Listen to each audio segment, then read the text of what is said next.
부활주일 이후에 예수님의 그 부활하신 몸을 제자들에게 보여주신 이 역사적 사실에 대해서 계속 설교를 하는 가운데 오늘 또 어린이 주일을 맞이하게 됩니다. 나를 더 사랑하느냐? 예수님의 질문이었습니다. 지난 시간에 세 가지의 이적을 설교했습니다. 그것은 아무것도 잡지 못한 이적, 그러나 물고기가 너무 많아서 그물을 들 수 없을 정도로 많이 잡은 기적, 그러나 그물이 찢어지지 아니한 것 또한 기적입니다. 이 그물이 찢어지지 아니한 사건은 이미 예수님을 처음 만났을 때에도 그런 일이 있었습니다. 그때는 그물이 찢어졌습니다. 그래서 고기가 막 새 나가려고 할 때에 동료를 불러다가 도움을 받아가지고 2배 가득히 채운 역사. 이렇게 하나님의 보호하심과 지켜주심과 인도하심을 예수님이 직접 육신으로 부활하셔서 제자들에게 하셨습니다. 이와 같은 이 삶의 모든 이적, 하나님이 보여주신 그 놀라운 사건들을 우리 예수님을 통하여 사도 요한은 그렇게 말하고 있습니다. 20장 마지막 절인데 다 같이 읽어볼까요? 요한복음 20장 31절, 오직 이것을 기록함은 너희로 예수님께서 하나님의 아들 그리스도이심을 믿게 하려 하며 또 너희로 믿고 그 이름을 힘입어 생명을 얻게 하려 함이라. 아멘. 우리가 예수님을 믿는 것 귀한 일입니다. 너무너무 귀한 일입니다. 믿음은 모든 자들의 것이 아닙니다. 그런데 우리에게 이적을 보여줬습니다. 나름대로 예수님을 믿은 증거들이 다 있습니다. 그렇기 때문에 우리는 복을 받은 사람들이요, 또 날마다 힘이 없을 때, 연약할 때, 쓰러지고 넘어지고 실패하고 낙심하고 좌절할 때에 그 이름을 힘입어 생명을 얻게 하심이라고 하셨으니 우리는 그 이름으로 살아가는 예수님의 제자들인 줄로 믿습니다. 예수님은 우리의 목자 되시고 우리는 그의 양입니다. 그러므로 어린이 주일에 잘 부르는 이 노래 오늘 찬양했습니다. 나는 주의 귀한 어린 양, 주님은 나의 목자. 시편 23편은 더욱 다윗의 신앙 고백처럼 노래하는 것인데, 우리도 시편 23편처럼 주님 푸른 초장과 잔잔한 물가로 나를 인도하시고 원수의 목전에서 내게 상을 차려주시는 우리 주님의 도우심과 은혜로 저와 여러분들이 지금 살아가고 있는 줄로 믿습니다. 이제 오늘 말씀을 그렇게 생각해 봅니다. 첫째는 예수님의 질문이죠. 내가 나를 특히 이 사람보다 이렇게 넣어서 내가 나를 더 사랑하느냐. 여기서 이 사람보다라고 하는 그 말에 이것들보다, 다른 물질, 다른 명예, 세상 것들, 그래서 내가 이 모든 것들보다 나를 더 사랑하느냐 하는 말씀. 두 번째로 베드로의 대답입니다. 내가 주님을 사랑하는 줄을 주님께서 아시나이다. 주님 아시죠? 주님, 내가 사랑하고 있잖아요. 주님 아시지요. 그래서 주님 아시지요 라고 하는 두 번째 대지의 말씀. 마지막으로 정말 내가 나를 사랑한다면 내 양을 먹이라. 내 어린 양을 먹이라. 결론적으로 우리가 본문에서 잊지 아니하나 19절을 다 같이 읽어봅니다. 19절 이 말씀을 하시면 시작. 이 말씀을 하시면 베드로가 어떠한 죽음으로 하나님께 영광을 돌릴 것을 가리키십니다. 이 말씀을 하시고 베드로에게 이르시되 나를 따르라 하시니. 그렇습니다. 나를 따르라. 나를 따르라는 결론으로 설교를 마치도록 하겠습니다.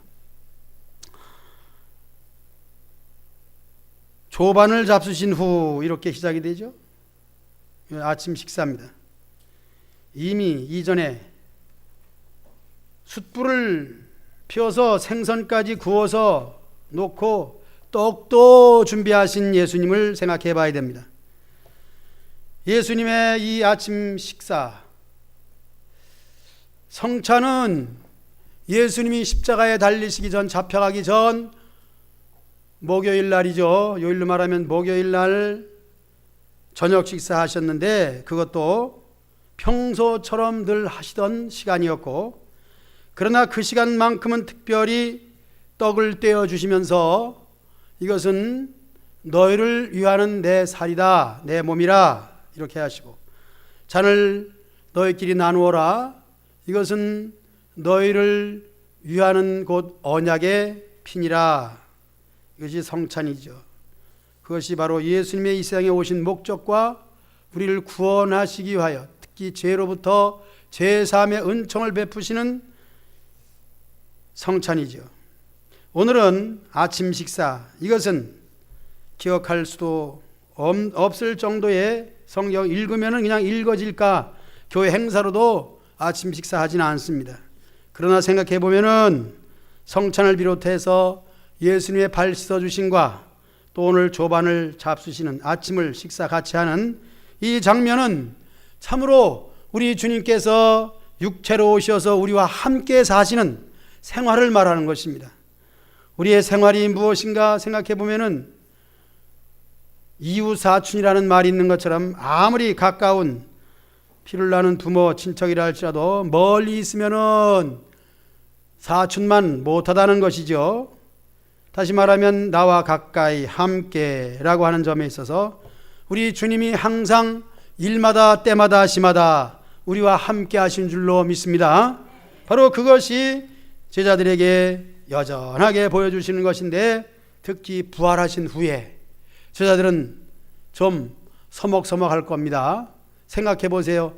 장례를 치렀는데, 그것도 비참한, 그리고 억울한, 그리고 이 세상 사람 중에서 가장 큰 죄를 진 사람처럼 십자가에서 처형당하시고, 그것도 피를 다 쏟으시고 바싹 마른 몸, 살이 가죽이 뼈에 붙은 상태에서 그냥 장례를 치르고 말았습니다. 그리고 그 시체를 보러 무덤에 갔으나 무덤에는 시체가 없었고, 그리고 부활하신 예수님을 만나게 되었으니, 우리는 이것이 놀라운 사건임에도 불구하고 그 당시 현장을 생각해 본다면은 제자들에게는 참으로 이해하지 못할 일들이요, 우리와 함께 식사도 하시고 같이 고락을 나누면서 살아야 될 분이 이렇게 달라졌으니 라고 하는 차원에 생각한다면은 그들이 예수님과의 그 관계가 더 가까워져야 되는데도 불구하고 좀 멀어지는 느낌, 그렇게 살갑게 여겨지지 않는, 왜냐하면 부활하신 분이고 너희는 나를 만지지 마라, 아직 나는 영광을 받지 못했다고 이렇게 말하면서 거리를 두고 있으면서도 놀라운 기적을 베풀어 주시면 여전하시고 또 함께 하심도 여전하니 어떻게 더 가까워질 수 있겠는가 하는 차원에서 생각하면서 이제 식사를 하셨습니다. 같이 나누었습니다. 그리고 이제 질문하는 겁니다. 요한의 아들 시몬아, 내가 이 사람들보다 나를 더 사랑하느냐 하는 것입니다. 이렇게 예수님을 대하면서 오늘처럼 새삼스럽게 그런 얘기를 하시는데, 베드로에게는 이 질문이 다시 정신을 번쩍 들게 하는 질문이었습니다. 왜냐하면 이미 부활하신 예수님 그 이후에 나는 물고기 잡으러 가노라, 배에 그물을 싣고 고기를 잡으러 가는데 동료 제자들도 나도 같이 가자 하는 것을 보면 이제는 일반 예수님의 제자가 아닌 일반 사람으로 돌아가는 것이기 때문에 학교를 졸업하는 그런 기분이고, 그리고 이제는 예수님과는 거리가 멀어지는 이별의 모습이 아닌가, 그런 생각을 할 때에 예수님께서 이 사람들보다 나를 더 사랑하느냐는 이 질문을 하신 것입니다. 이제 베드로는 어떻습니까? 처음 예수님을 만났을 때 우리는 마태복음과 마가복음에서 찾아볼 수가 있는데, 역시 예수님을 처음 만났을 때 그물을 던지는 것을 보시고 예수님이 찾아오셔서 나를 따라오라, 내가 너희를 사람을 낚는 어부가 되게 하리라. 베드로와 또 그 형제들이 같이 고기를 잡을 때 예수님이 불러주신 소명이, 그리고 사명이 그것이었습니다. 나를 불러주시고 나에게 사명을 주신 예수님, 사람 낚는 어부가 되게 하라고. 이제 내가 고기 잡는 어부에서 사람 낚는 어부가 되기로 작정하고 배와 그물을 버려두고 예수님을 따랐습니다. 그들이 곧 그물을 버려두고 예수님을 따랐는데, 이제 누가복음 5장 1절에서 11절 가운데 보면은 여기에 무리가 몰려와서 하나님 말씀을 들을새, 이제 배 두 척이 있었는데 베드로의 배와 또 그의 친구의 배였습니다. 그리고 거기서 예수님은 배를 좀 이리 내놔 하시고, 이제 그 한 배에 오르시니 아마 그것이 시몬의 배라. 그 배는 시몬의 배인데 거기서 하신 말씀, 자, 예수님이 산에 올라가 말씀하시니 산상수훈이요 배에 올라가 말씀하시니 선상수훈이니, 항상 예수님은 있는 곳에서 그대로 말씀하시되 될 수 있으면 군중들과 조금 떨어져서, 때로는 높은 곳에, 때로는 이제 바다와 육지의 사이를 두고 이렇게 말씀을 하시니 사람들이 많이 몰려오기도 했었고, 그렇기 때문에 올바른 말씀 선포의 위치를 생각해 보면서 시몬과는 이렇게 너무나도 가까운 사이였습니다. 말씀을 마치시고 베드로에게 그렇게 말씀합니다. 그물을 배 오른편에 던지라, 또는 깊은 데로 가서 그물을 내리라, 이렇게 말씀하셨습니다. 깊은 데로 가서 그물을 배 오른편에 던지라 하는 말씀이겠죠. 베드로가 말합니다. 선생님, 우리들이 밤새도록 수고했을 때 잡은 것이 아무것도 없습니다마는, 그 다음에 말이 참 베드로의 믿음, 베드로가 복받을 만한 그릇이더라고요. 다 같이 한번 해봅시다. 말씀에 의지하여 내가 그물을 내리리이다. 제자가 되기 이전에도 베드로는 벌써 이렇게 마음이 열린 사람이었습니다. 뭐니 해도 우린 마음이 중요합니다. 물론 우리가 마음이 좋아서, 마음이 열려서 예수님을 믿는 것은 아닙니다. 그런데 이것을 생각해 보면은 항상 저는 밭에 뿌려진 씨앗을 생각하면서, 복음은 어느 곳이나 다 뿌려집니다. 온 천지의 모든 사람에게 복음이 뿌려집니다. 그러나 그 복음을 받아들일 수 있는 사람은 누군가 오늘 베드로와 같은 사람이라고 생각을 합니다. 그렇다고 그의 성격이 좋은 것도 아니고 인심이 후한 것도 아니지만은, 하나님 말씀이 떨어졌을 때에 그 말씀을 그대로 받아들일 수 있는 이 마음, 오늘 저와 여러분들이 그런 마음이 있기 때문에 순종하여 주의 전에 와서 하나님 말씀을 듣는 줄로 믿습니다. 그 마음밭을 주신 것을 참으로 감사해야 되는 거예요. 이것이 하나님의 예정과 경륜 속에 있는 것입니다. 이렇게 예수님을 믿는 사람들은 참으로 하나님이 선택하시고 세상의 의나 나의 선한 일로 인해서가 아니라 하나님 말씀 받아들일 수 있는 이 마음을 통하여 제자 삼으신 것을 우리는 믿습니다. 오늘 저와 여러분들은 예수님의 제자입니다. 이제 베드로가 이렇게 처음 만났을 때에 예수님에 대해서 벌써 말씀에 의지하여 금을 내릴 수 있는 순종의 사람이 되었다는 것입니다. 그러므로 이제 3년 동안 수업을 받고 예수님이 모든 것을 다 이루시고 부활하신 후에 다시 베드로를 만났을 때의 이 모습과 그들의 관계는 어떤 관계인가? 이제 베드로는 예수님의 질문에 대하여 내가 이 사람들보다 나를 더 사랑하느냐고 하는 이 말씀이 듣는 베드로는 어떻게 생각을 했겠는가? 단순히 예수님만을 내가 따랐고 다른 것을 다 버려두고 예수님을 따랐기 때문에 그것은 이미 주님께서 알고 계신 거 아닙니까? 더 물어볼 필요가 없는 질문을 하십니다 라고 우리는 생각할 수가 있습니다. 그렇습니다. 베드로는 이렇게 대답할 수 있는 것이 무엇이냐? 그의 진실, 그의 중심, 그의 과거 3년 동안 해왔던 자기의 모습입니다. 그러므로 여기서 우리가 주님과의 관계 속에서 그렇게 말할 수 있어야 됩니다. 주님 아시지요? 주님 내가 얼만큼 했는지를 주님이 아시지요?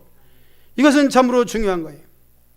그래서 오늘 첫 번째, 내가 이 사람들보다 나를 더 사랑하느냐고 하는 이 대지의 말씀에 이어서 두 번째 대지의 말씀이 내가 주님을 사랑하는 줄은 주님께서 아시잖아요 하는 거예요.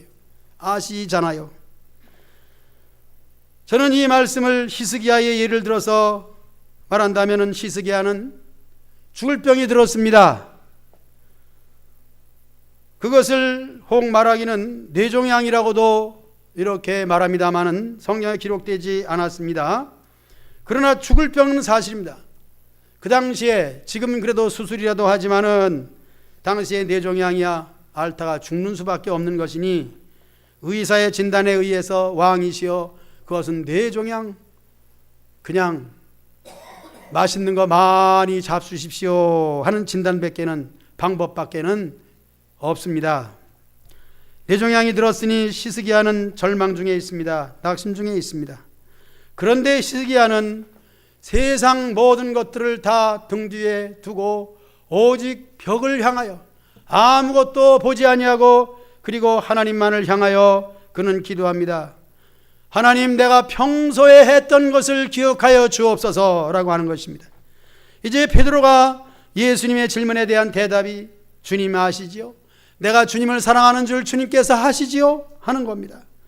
오늘 저와 여러분들이 예수님 앞에서 이러한 용기 있는 말을 할 수 있는, 양심에 있는 그대로를 말할 수 있는 신앙을 준비하시기를 축복합니다. 우리는 지금 있을 때 해야 되는 것입니다. 감사한 것은 이 말씀을 듣는 저와 여러분들은 아직은 세상 속에서 그렇게 주님 앞에서 이러한 공치사를 할 수 있는 기회가 있다는 것입니다. 여러분 얼마나 감사합니까? 여러분 혹시 나이가 많아서 더 이상 나는 하나님께 예수님 앞에 공을 세울 수 없습니다, 그렇게 말할래요?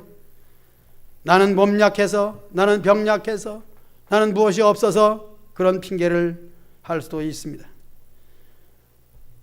저는 어제 한 사람을 만났습니다. 그 사람은 스스로 말하기를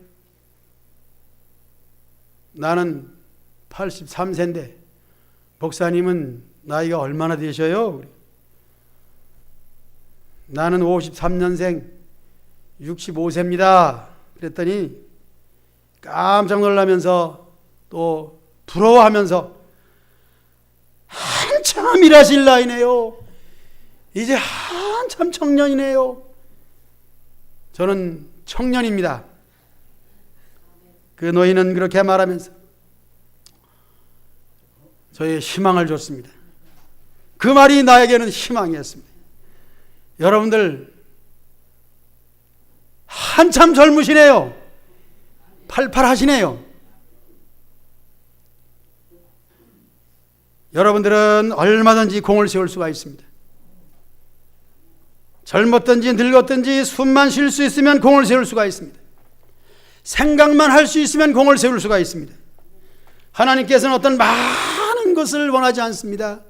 있는 거 그대로입니다. 있는 거 그대로예요. 여러분들이 가진 것이 무엇입니까? 내 있는 것이 무엇이냐? 우리 주님은 또 하나님께서는 있는 것이 무엇이냐를 물을 때가 많이 있습니다. 저는 성미 기도를 할 때마다 그 3년 6개월 가뭄 속에서 주의 종 엘리야를 대접하기 위하여 한 줌 가루와 병의 바닥에 남아있는 기름을 가지고 떡을 구워서 엘리야 하나님의 사자를 대접한 그 사실을 기억합니다. 그는 가진 것이 다입니다. 또 한 가지는 예수님이 칭찬한 과부의 엽전 두 렙돈이에요. 지극히 작은 거예요. 요즘에도 이제는 동전을 쓰지 않기로 그렇게 거스름돈을 줘야 되는데 동전 간수하기가 힘드니까 주머니에서 거창스러우니까 다른 방법으로 스마트폰으로 하자 그런 얘기도 있습니다만은 동전 사실을 하찮은 거예요. 100원짜리가 떨어져 있으면은 안 주서 나는 주서 그 얘기 하려고 했지. 어쨌든 안 주서요. 10원짜리는 더욱 그렇습니다. 오히려 10원짜리를 녹여가지고 구리로 만들어 팔면 돈을 더 받는데 돈이 좋아가지고 이렇게 두 렙돈의 돈을 바친 그것은 아무도 알아주지 않지만은 과부의 두 렙돈, 과부의 밀가루 반대기, 이 모든 것을 생각하면서 우리 성도들이 있는 거 그대로, 요즘에는 이제 시대가 좀 달라져 가지고 옛날에는 그 쌀이 귀했고 보리쌀이 귀해서 저 성미를 그 쌀이나 보리쌀로 했는데 요즘에는 여러분들이 좋아하는, 젊은이들이 좋아하는 피자를 성미로 가져와요. 피자 먹다가 8등분 하든지 16등분 하든지 32등분 하든지 잘라가지고 한쪽이라도 비닐 봉지에 써가지고 성미함에 넣지 말고 성미 담당에게 그냥 주어. 이거 성미라고. 빵 두 가지 오시고 어쨌든 따라합시다. 있는 그대로 내 모습 그대로 주님 받으신다. 젊었을 때 있을 때 내가 할 수 있을 것만큼 공을 세우시기를 축복합니다.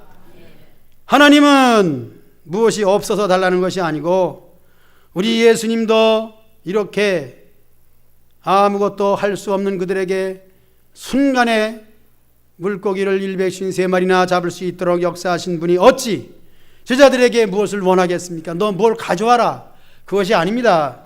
베드로가 평소 했던 그 모든 것은 뭡니까? 마음을 다하여 예수님을 따랐다는 것입니다. 마지막 결론으로 나를 따르라 하신 것이, 이미 예수님은 제자된 베드로가 자신을 따라오는 그 베드로와 예수님과의 관계, 따르는 사람 또한 그를 가르치고 그를 인도하는 예수님의 관계 속에서 오늘 예수님은 베드로에게 질문합니다. 이 모든 것들보다 나를 더 사랑하느냐? 자, 베드로의 대답은 무엇입니까? 주여, 내가 주님을 사랑하는 줄을 이미 주께서 아시나이다. 이 대답이 여러분들의 대답이 되시기를 주의 이름으로 축복합니다. 내가 주님을 사랑하는 거 아시지요? 많은 것은 하지 못할지라도 내게 있는 것으로 하는 것이오니 받아 주시옵소서. 이제 여러분들 원하는 것이 무엇이냐 하는 것은 따라합시다. 마음을 다하고 성품을 다하고 뜻을 다하여 주 하나님을 사랑하라. 구약에서 신명기에서도 이것을 가르쳤고 예수님도 그런 말씀하시는 것이죠. 내가 나를 사랑하느냐 하는 것은 베드로가 정말 성심성의를 다해서 마음을 다해서 주님을 따라가는 거예요. 그래서 우리가 공을 세운다고 하는 것은 있는 그대로라고 하는 말이 참으로 우리가 쉽게 말할 수 있는 것이고 지극히 작은 것을 말할 수 있지만은 사실은 이것은 참으로 어려운 거예요. 어려운 거예요. 내가 있는 마음 그대로, 있는 것 그대로라고 하는 이 생각과 마음이 있을 때 우리는 어떤 어려움을 당하든지, 어떤 시험을 당하든지, 어떤 곤란한 일을 당하든지, 실패와 낙심과 좌절 가운데 있을지라도 우리 주님 앞에 히스기야 왕처럼, 베드로처럼 내가 이렇게 하나님께 공을 세운 거 아시지요? 이 공로를 봐서라도 나를 고쳐주시고 나를 살려주옵소서 라고 말할 수 있는 여러분 되시기를 다시 한번 축복합니다. 이제 저는 마지막으로 세 번째 대지로서 내 어린 양을 먹이라고 하는 말씀이에요. 이 말씀 마침 어린 주를 맞이해서 어린 양, 우리 어린이들을 기르는 것, 그런 심정을 가지고 베드로에게도 그렇게 명령하셨고 베드로 역시 이 사명을 다시 한번 확인한 줄로 믿습니다. 무엇의 확인이냐? 처음 만났을 때에 내가 이제는 사람 낚는 어부가 될 것이다. 물고기를 잡는 베드로에게 물고기만 낚는 것이 아니라 사람을 낚는 어부로서의 그 사명을 가지고 예수님을 따랐는데 이제 예수님 부활하신 모습으로서 다시 한번 베드로에게 명령하시고 사명을 주시는데 나를 따르라 하는 것, 그리고 그 이전에 내 양을 먹이라 하는 것, 바로 그것입니다.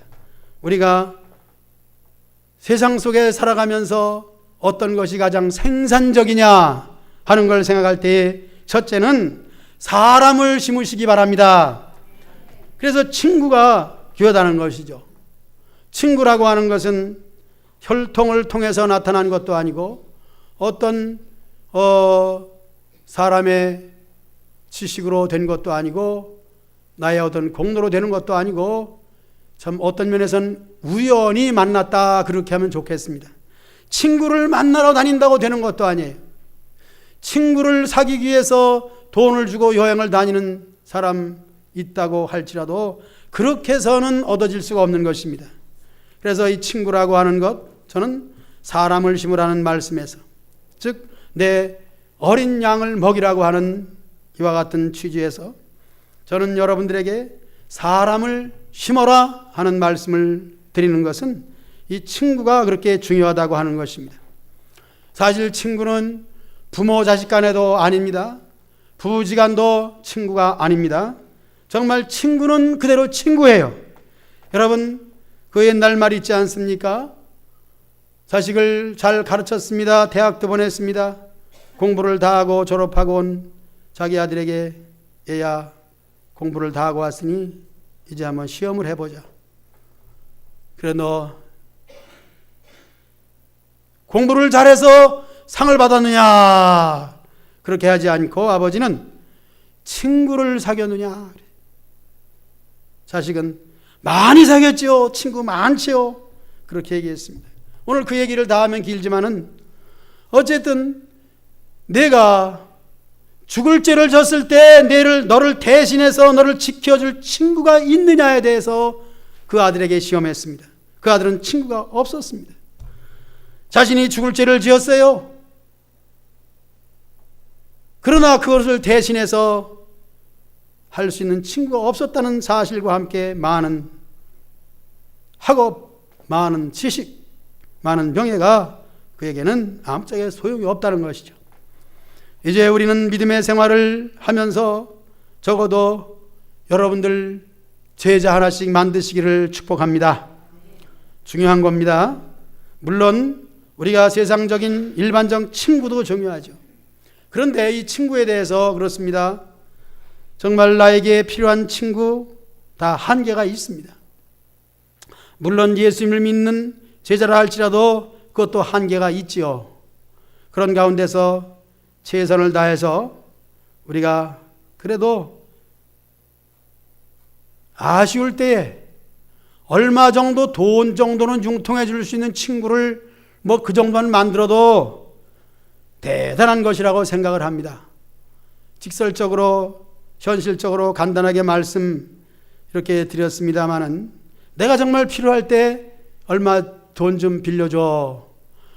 부담 없이 말할 수 있는 사람이 있다면 좋은 친구인 줄로 믿습니다. 돈은 민감한 것이니까요. 물론 먹을 거 정도야 넉넉히 있으니까 또 나눌 수가 있지만은 돈에 대해서는 그렇습니다.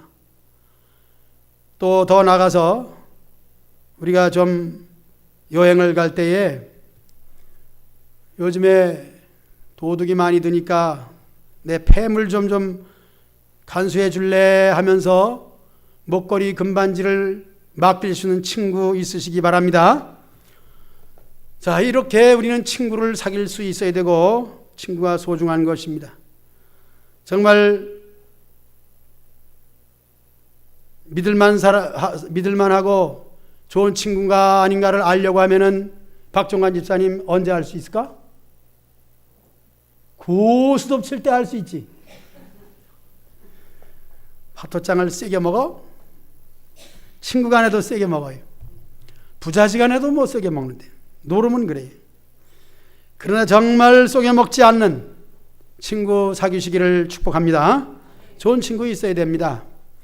이제 내 어린 양을 먹이라 했을 때에 참 마음을 다해서 기도하고 전도해서 예수님을 믿도록 하는 예수님의 제자 삼으시기를 축복합니다.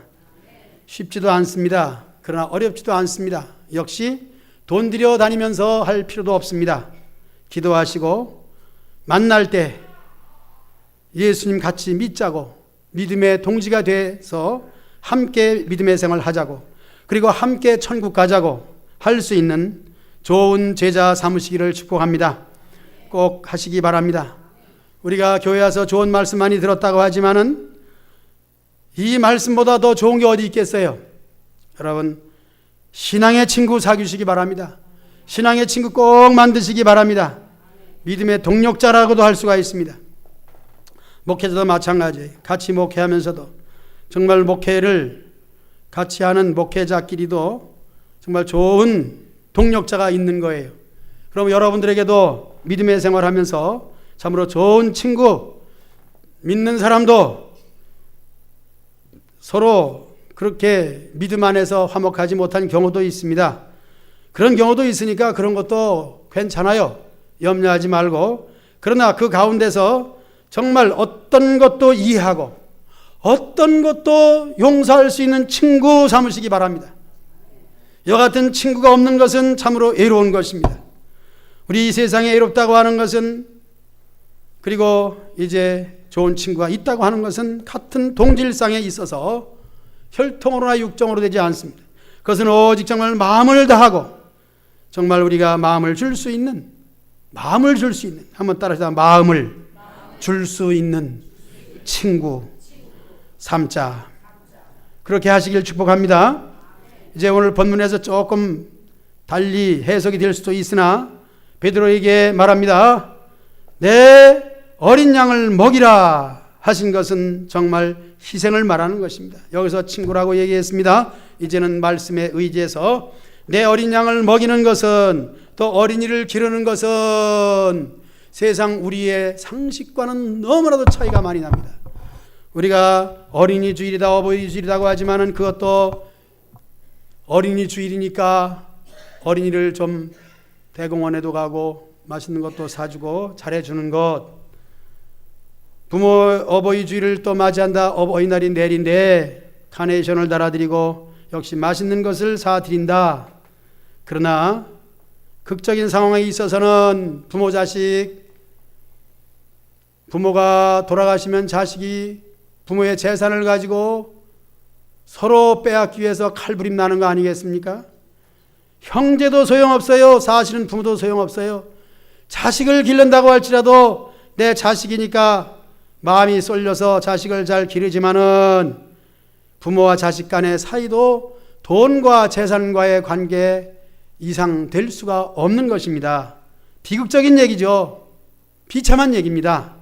그러나 여기서 내 어린 양을 먹이라고 하는 것은 조금 전에 신앙의 친구를 말씀한 것처럼 진정한 친구와, 물론 자식 사이, 부모 자식 사이에도 관계도 그렇습니다. 따라합시다. 희생과 헌신, 이것이 따르지 않으면 안 돼요. 꼭 사람은 대가를 바라거든요. 그건 숨길 수 없는 것이고 내가 주면은 그만큼 받아야 되는 거예요. 내가 이만큼 해줬는데, 죄송한 얘기입니다만은 한 어머니가 이름을 부르긴 좀 곤란해서 아주 하루는 그래요. 목사님 속상해요. 내가 어버 키우고 내가 애지중지 그냥 내 조카 같아, 조카. 내 자식처럼 키웠는데 이런 날 막걸리라도 한 병 사주지. 막걸리 얘기하니까 이제 누군지 아시겠죠. 그래서 내가 그랬어요. 아유, 작년에 막걸리 한 상자 가져왔잖아요. 아이고, 그냥 이럴 때 나와서 좀 점심 좀 차려주지. 이제 그런 얘기 하시는데, 그렇습니다. 내가 애지중지 길렀으면은 그만큼 그 자녀가 길러주신 뭐 큰어머니가 됐던 친어머니가 됐던 누가 됐던 그 보답을 바라는 거예요. 내가 너를 어떻게 길렀는데 라고 하는 말이에요. 내가 너를 어떻게 낳았는데. 여러분들은 그런 말 하지 마시기 바랍니다. 어떻게 낳고 싶어서 낳지. 내가 너를 어떻게 길렀는데. 뭐 안 길르면 어떻게 할 거야, 놔놓고. 그래 놓고 그걸 가지고 부모에게 잘못한다고, 뭐 효도 안 한다고. 내가 너를 어떻게 길렀는데 네가 나한테 그럴 수가 있냐고. 내가 엄마한테 어떻게 했는데 엄마는 나한테 이럴 수가 있냐고 하는 것이 우리 일반적인 생각이고, 그것을 또 부정할 수 없는 거 아니겠어요? 그러나 여러분, 그렇지가 않습니다. 우리 어버이날, 어린이날은 이것을 정말 초월해서 사랑할 수 없는 어머니를, 사랑할 수 없는 자식을 사랑할 수 있는 것, 바로 그것이 내 어린 양이에요. 우리 예수님의 어린 양은 무엇입니까? 어린 양은 글자 그대로 어린 양이에요. 철없는 양이에요. 부모님을 부모로 모르고 너무나도 불효한 자식이죠.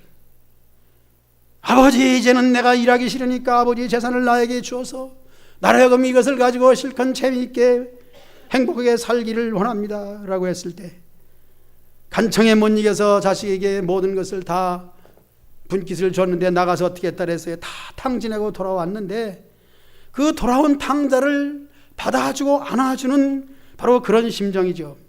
바로 그것이 하나님의 심정이고 우리 예수님의 심정이에요. 우리 사람은 그런 마음은 사실은 계산적이기 때문에 없습니다. 내가 너한테 어떻게 했는데라고 하는 것밖에 없습니다.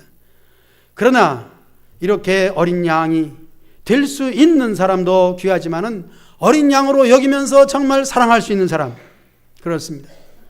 우리가 배로 나와서 그렇게 자식을 사랑할 수도 없는 거예요. 정말 자식처럼 여기는 것이 더 중요한 거죠. 그래서 저는 우리 주님과의 나와의 관계가 무엇이냐면은, 즉 하나님과의 나와의 관계가 양자의 관계죠. 친자의 관계는 예수님만이 친자예요. 그러나 양자는 예수님 때문에 우리를 아들 삼으신 거예요. 딸 삼으신 거예요. 그런데 양자가 더 귀하다는 거예요. 양자가 왜 귀하냐?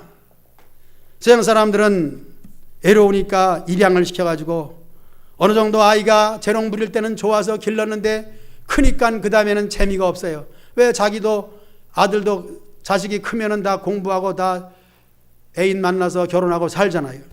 그러니까 그 애중지 키운 엄마는 속상하고 여태까지 기른 공이 없다는 말이죠. 그것은 근본적으로 잘못된 생각이겠죠.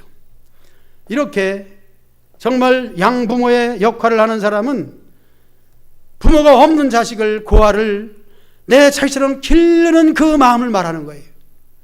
그리고 그가 어떻게 하든지 끝까지 사랑하고, 그가 방탕할지라도 부모에게 낳진 않았지만 길러준 공이 더 크잖아요. 난 거보다 기른 공이 큰데, 그럼에도 불구하고 친자식도 아닌데 너를 키워줬음에도 불구하고, 내가 나한테 못했는데도 불구하고 내가 너를 끝까지 버리지 않고 사랑하는 그 마음, 바로 이렇게 좀 설명을 길게 했습니다마는 내 어린 양이라고 하는 것은 그거예요. 어린 양, 철없는 양. 그렇습니다. 우리가 한 구역의 식구들도 신앙생활에 대해서 참으로 어린 양 노릇을 할 때가 있습니다. 그럴지라도 어린 양을 먹이시기 바랍니다. 진자리 마른 자리 다 갈아서 기저귀 채워서 기르는 것처럼 우리가 믿음이 연약한 신자들을 그렇게 진자리 마른 자리 갈아 뉘어서 키우는 어린 양 키워주시는 주의 종들이 다 되시기를 주의 이름으로 축복합니다. 우린 성숙한 사람들이에요. 참으로 성숙한 신앙으로서 말씀을 듣고 있으면서 내 어린 양을 먹이라 하는 예수님의 명령을 따라서, 첫째는 내가 나를 더 사랑하느냐 하는 말씀을 다시 연상해 볼 때, 베드로가 정말 고기를 잡으러 가서 많은 고기를 잡았습니다. 그리고 친구들이 있습니다. 친구도 좋고 고기도 좋습니다. 예수님이 질문합니다. 이것들보다 나를 더 사랑하느냐? 그랬을 때에 이 모든 것을 버려두고 예수님을 따랐던 과거와 현재 부활하신 후에도 마찬가지로 이 모든 것들보다 내가 주님을 더 사랑합니다 하는 그 여러분들의 마음속에 예수님을 사랑하는 마음이 풍성하시기를 주의 이름으로 축복합니다. 그리고 예수님이 못다한 그 십자가에 남은 짐들을, 예수님이 다 못다한 그 십자가의 고난을 여러분들이 예수님처럼 고난의 십자가를 지고 또 다른 생명들을 구원하는 전도의 사명을 감당하시고 어린 양을 잘 먹이시는 목자의 심정으로 살아가시기를 주의 이름으로 축복합니다. 마지막으로 나를 따르라. 우리는 누구를 따라가는 사람입니까? 우리 모두는 예수님을 따르는, 예수님의 부름에 대해서 순종하는, 예수님에 따르는 예수님의 종들이 다 되시기를 주의 이름으로 축복합니다.